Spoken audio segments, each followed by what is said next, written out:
It's going to be a real honor for me to introduce Robert F. Kennedy Jr., who will take the oath of office and officially become our Secretary of Health and Human Services. Just as I promised last year, Bobby is going to lead a great national mission to make America healthy again, and he's going to do it. I think he's going to do things that will really make us very proud of this day. Like his father, Senator Robert F. Kennedy, and his uncle, President John F. Kennedy, Bobby has devoted much of his life to serving his fellow Americans in his campaign for president, and he was a very tough competitor. I did not like it at all. I said, let's get him on my side.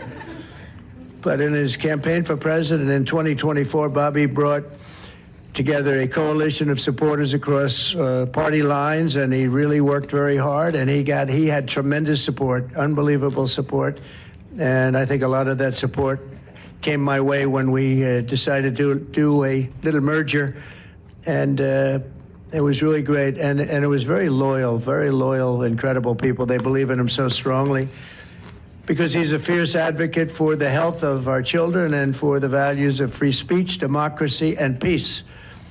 And people are going to be very impressed, I have no doubt. I've known him a long time. He's been a friend of mine a long time.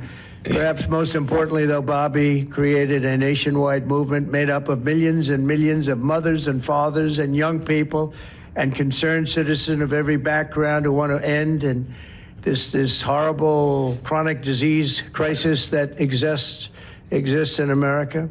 He's absolutely committed to getting dangerous chemicals out of our environment and out of our food supply and getting the American people the facts and the answers that we deserve.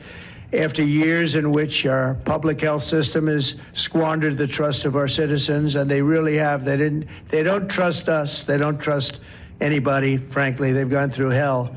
There's no better person to lead our campaign of historic reforms and restore faith in American health care. And Bobby's going to do it. The United States spends more money in health than any other country on earth, but we're growing sicker every year. We're not as healthy as countries that spend just a fraction of what we spend, so there's something wrong. He's going to figure it out. In recent decades, we've seen staggering increases in cancer rates across all age demographics, including more than 40% increase in childhood cancer since 1975. Who can believe that? And an explosion in other chronic childhood illnesses. Not long ago, 1 in 10,000 people, children, had autism. Now it's 1 in 36. Think of that. 1 in 10,000. 1 in 10,000. Now it's 1 in 36. Who can believe that? There's something wrong. There's something wrong. And I think it's something that can be found out. In 2022, more than 40% of children had at least one chronic health condition, and today nearly 80% of young adults do not qualify for military service, in large part for health reasons. Think of that, 80%. Something is wrong, and that's why immediately after Bobby is sworn in, I will be signing an executive order establishing the President's Commission to Make America Healthy Again. We have some great people on that commission. Chaired by our new secretary, this groundbreaking commission will be charged with investigating what is causing the decades-long increase in chronic illness, reporting its findings, and delivering an action plan to the American people. And it's going to be a plan that people are really waiting to hear. Bobby, I want to thank you. You've gone through a lot. It's taken great courage. You've been amazing, actually. I'd call him and say, you're going to be okay. And he said, I know, I really do. He's really been supported amazingly by Cheryl and his family. And it was very tough. It was a very nasty group of people that were after him, but he was tougher and he was smarter than they are. And that's why he's here today. There are very few people that could have withstood the assault, but he was able to. So I just want to congratulate you, and we have a very special person here to swear you in, a man that I think has done I think he's just an amazing man. As you know, his name happens to be Gorsuch, and he's a member of the Supreme Court in extremely good standing. He's highly respected by everybody, and I didn't know, are you two friends or something, or did this just happen to be? But Justice, did this just happen to be the luck of the draw? What happened? I reached out to him. Did you reach out? Well, you reached out to a very good man. So please, if you would, thank you very much.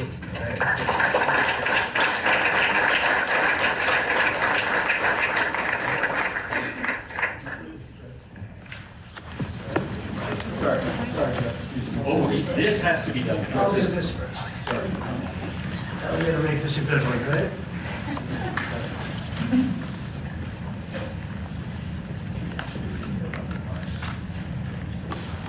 Okay, it's good so far, brother. Good.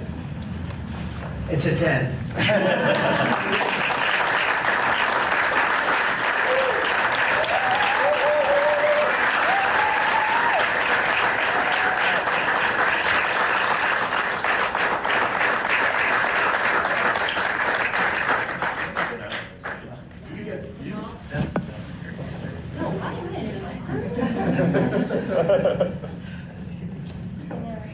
Right, go in there, get the kid in there, go in there, get the kid in there.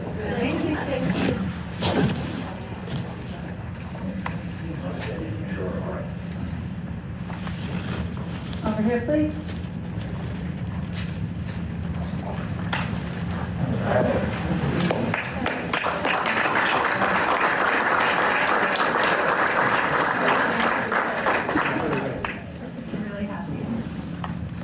Would all the family like to join? Yes, sir. All right. Please place your left hand on the Bible and raise your right. I, Robert F. Kennedy, Jr., I, Robert F. Kennedy, Jr., do solemnly swear do solemnly swear that I will support and defend that I will support and defend the Constitution of the United States the Constitution of the United States against all enemies, against all enemies, foreign and domestic, foreign and domestic, that I will bear true faith and allegiance to the same, that I will bear true faith and allegiance to the same, that I take this obligation freely, that I take this obligation freely without any mental reservation without any mental reservation or purpose of evasion, or purpose of evasion, and that I will well and faithfully discharge and that I will well and faithfully discharge the duties of the office the duties of the office on which I am about to enter. on which I'm about to enter. So help me God. So help me God. Congratulations, Mr. Secretary.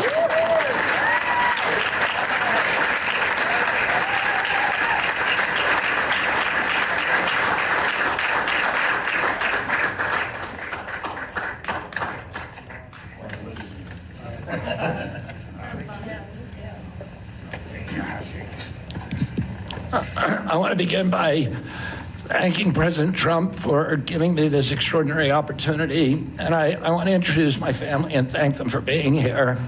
My wife, Cheryl, my cousin, Anthony Shriver, my daughter, Kik, my other daughter, Kira, Catalina Shriver, Joey Shriver, Jackson Hines, and Amaryllis Kennedy. Oh, and I want to thank all of you for your support and throughout this whole 2.5-year journey. My first time in this Oval Office was in 1961, and I came here to meet or 1962. I came here and I had a meeting with my uncle, who was president then, where we talked about the environment. He was involved deeply, as we all know, in restoring physical fitness in this country. He challenged at one point during his administration, he challenged Americans to do a 50-mile walk, which I ultimately did. But I remember the day that my father completed his walk. We were staying up at Camp David. And my father came in after 18 hours walking on the CNO towpath with his feet bleeding and blisters on them. My father had one of his best friends was Al Lowenstein. And Al Lowenstein ultimately was a congressman from New York who was assassinated himself in 1980. But Al Lowenstein had started the Dump Johnson movement to get rid of President Johnson and end the Vietnam War. And at the time that he started it, people just thought it was a fool's errand. And ultimately, he asked my father to run for president against Johnson. My father wouldn't do it at that time, and he asked Gene McCarthy. McCarthy did it, and he joined that campaign. And my father ultimately ran, and Johnson then dropped out. So Al Lowenstein succeeded. And although Al Lowenstein was on the other side now, running against my father with Gene McCarthy, my father wrote him a note, a quote from Emerson, where he said, "If a single man plant himself firmly on his own ideal and there abide, the whole wide world will come round to him." For 20 years, I've gotten up every morning on my knees and prayed that God would put me in a position where I can end the childhood chronic disease epidemic in this country. On August 23rd of last year, God sent me President Trump. And he gave me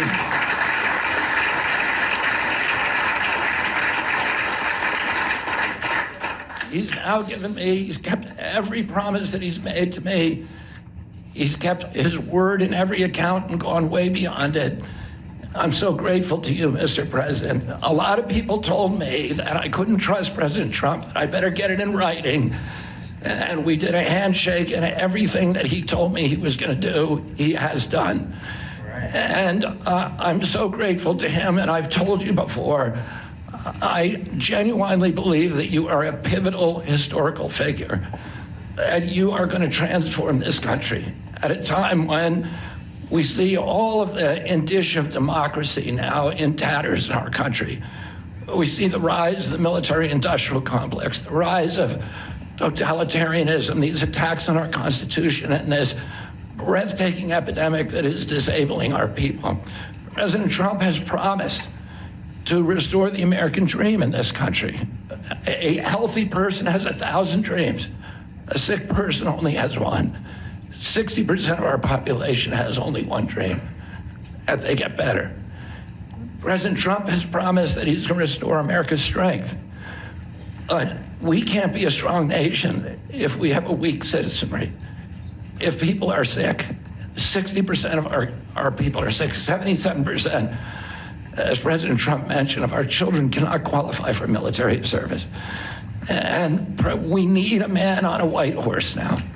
We need somebody who is willing to come in and has the spine and the guts and the strength to challenge orthodoxies, to stand in the way of vested interests, and to break institutions that have turned against our democracy. President Trump has shown again and again that he is that hero. And most recently, I greatly appreciate it, and I called you the day that you announced the termination of USAID. My uncle started USAID in 1961 for humanitarian purposes, to put our country on the side of the poor. It has been captured by the military-industrial complex. It has become a sinister propagator of totalitarianism and war across the globe. And very few people understand how sinister this agency really is. And President Trump saw that, and he stood up to it with a masterstroke. And we want to do the same thing with the institutions that are stealing the health of our children. We need a revolutionary figure, and you are that figure, and I'm very grateful for you for giving me this opportunity. I want to recognize some of the allies that I've had in this battle for a long time: Senator Rand Paul, Senator Ron Johnson, Senator Roger Marshall, Marjorie Taylor Greene, and Buddy Carter, who've all been champions of the MAHA agenda before I even came along. And I'm very grateful for you for standing strong. Thank you very much, President Trump.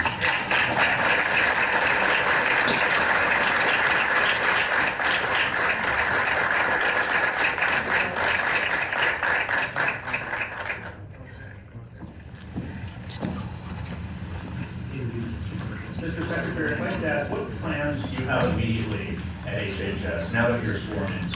He's going to be running it. He's going to do a great job. What would you like to That's see my him do plan. first? We're going to find out a lot of secrets that have been maybe kept from us, but he's going to come up with some solutions to some big problems, health problems I think he's going to go down in the record books. I really have confidence. This group has great, even Rand has confidence.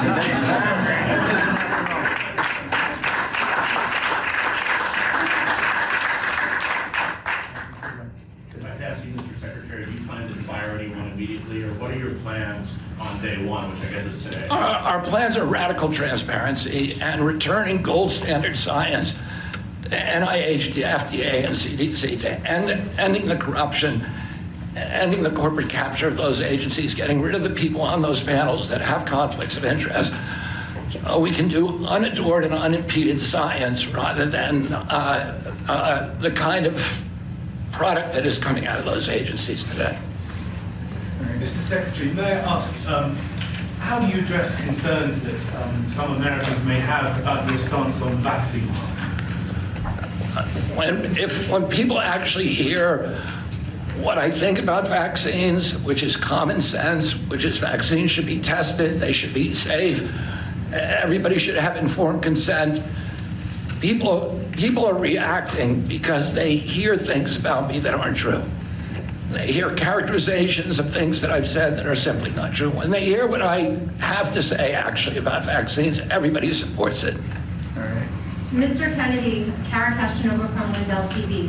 What's your message to Democrats in the Senate that fought so hard to keep you from taking this position? And congratulations, by the way. And President Trump has promised to be the president for all Americans, and he has said to me that he understands that there's no such thing as Republican children or Democratic children.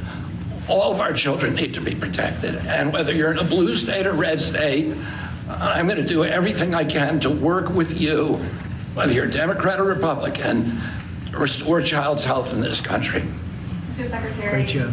Great job. Thank you all very much.